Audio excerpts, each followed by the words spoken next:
Judith. Thank you for having me. I want to talk to you about the book that you wrote, Life, Law, and Not Enough Shoes. Tell me what inspired you to write this book.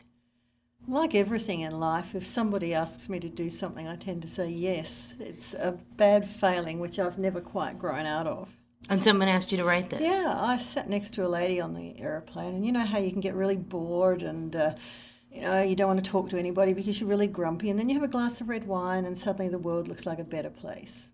And it looked like a better place, so we started chatting, and I told her some of the crazy stories that happened from 20 years in criminal defence practice, and there's an awful lot of crazy people and crazy things that happen. And she said, "Oh, you should write a book." And I said, "Yeah, everybody always says that." She said, "Well, I have a good friend who's a publisher." Really? Next thing I had a contract. Hadn't written a word. And then missed my deadline to submit it as well. Now, how do you go about that? How do you go about writing a book?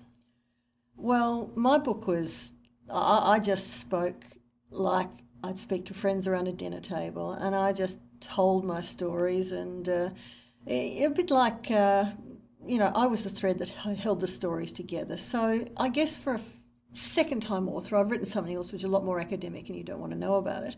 For a second-time author, it was a good way to start. I'd like to write something maybe a little bit more complex or with more of a plot next time, but I just told stories, and people really like it because they can pick it up and read it on the aeroplane or read it on the bus or read it on the train.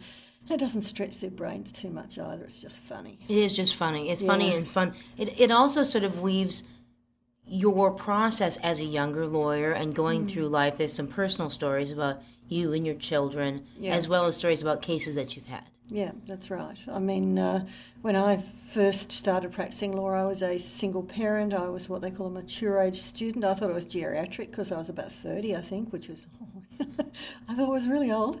And it was an interesting time 20-something years ago, being a female doing criminal law in what was, I live in Perth, Western Australia, and that was almost a frontier feel about it. And there were only maybe one or two female criminal lawyers, so I was working in a man's world in a fairly boisterous town. It was an interesting experience personally. I had to learn to live with a lot of, not quite misogyny, but let's just say men who are less than sensitive to women. What's your favourite story in the book? Probably, I like to call it the Jolly Green Giant. It was, I got to abbreviate a bit because I know we've got a limited time, but this is a chap who had a problem with his neighbours, and his neighbours were very filthy and dirty and noisy, and there were cockroaches and rats, and he did a bit of a self-help and decided to burn their house down, which is one way of getting rid of the pests, including the neighbours. The neighbours weren't in it, so it's okay. It's just the house and the rats. And he was charged with arson. And he ran away, didn't answer his bail. And he was found about 10 years later and extradited. And where did they find him? He's on the other side of Australia, making a new life for himself, had a new wife, was going to go on what they call the Grey Nomads tour of Australia. You get a caravan and you're sort of 60 or 65 and you drive around Australia like you've been wanting to all your life. And they go anti-clockwise, by the way, because it's shorter that way, because we drive on the left-hand side of the road. Evidently. I see. But, I'm doing a visual of that right now. Yeah, it works. It works, yep. Yeah, so, he was found and brought back, and he'd actually had a $10,000 bail price on his head, so of course that money was going nowhere. He was going to have to pay that up no matter what. I thought the judge was going to lock him up, but I did a big thing about what a great guy he was, and he got his life together, and he didn't have any previous convictions, and the neighbours were horrible, and it looked like the judge was going to let him go. I didn't think for a minute. The judge said, "Miss Fordham, do you think I'm going to, I'm inclined to, you're submitting, aren't you, that I should let him go?" And I said, "Oh, yes, that's what I'm saying," which I wasn't, but I can take a hint. We'll go. Yeah, we'll go with it. And but there was a catch. We had to get his money.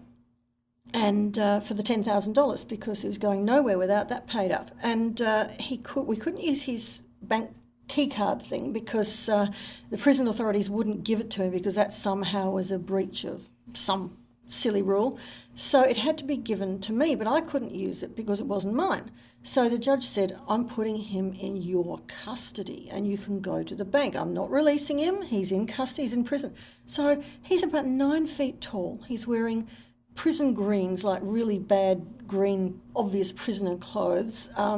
Things I think you call flip-flops, we call thongs, but I don't mean underwear, I mean the things on your feet. We do call them flip-flops, okay, yep. Now, or jail shoes also. Okay, those things. And he had love and hate on his knuckles and tattoos on his toes, and he was huge.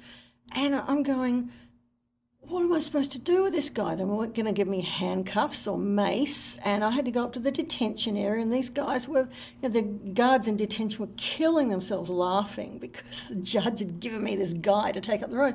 So up we went, up the road. No guard. No it's guard. Just you and this me guy. and this guy. Okay. Yeah, 9 feet tall, looking like an escaped prisoner, past all the lawyers, past the cops who mill around at lunchtime, into the local branch of a bank. So I'm walking into a bank with a prisoner, with someone who looks like a prisoner, and he's enormous.